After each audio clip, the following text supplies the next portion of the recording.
Vous allez voir que le même schéma aussi se passe dans la vie de Joseph. Sauf que Dieu ne l'avertit pas.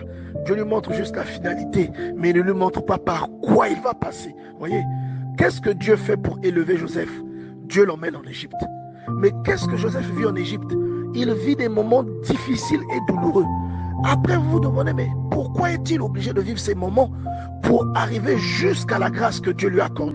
Vous allez comprendre que deux fois, pour qu'un objet en or soit attirant, soit attractif, soit beau, cet objet doit être passé au feu, il doit être taillé correctement, il doit subir les assauts du marteau, du burin, il doit être chauffé jusqu'à parfois le faire fondre.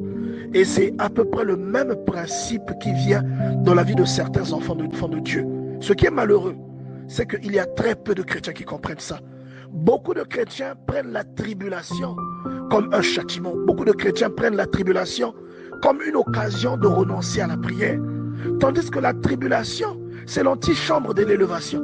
La tribulation, c'est le domaine obligatoire, l'avant-dernier arrêt avant que tu ne puisses entrer en possession de ton destin.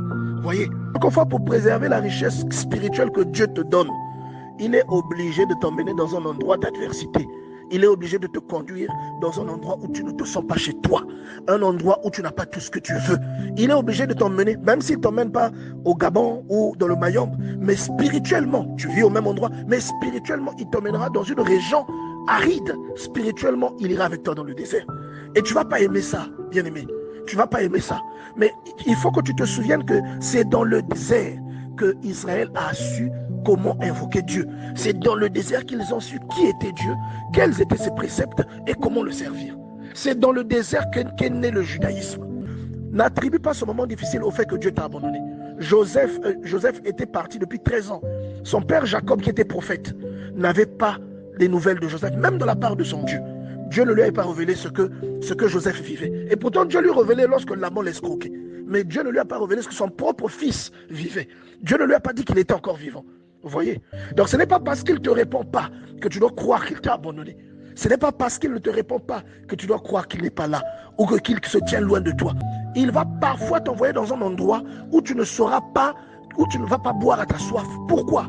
Parce que les efforts que tu vas faire vont contribuer à préserver et à faire grandir cette chose que Dieu t'a donnée. Vous voyez, tu vas proliférer à cause de la difficulté. Tu vas proliférer parce que tu veux quelque chose que tu n'as pas.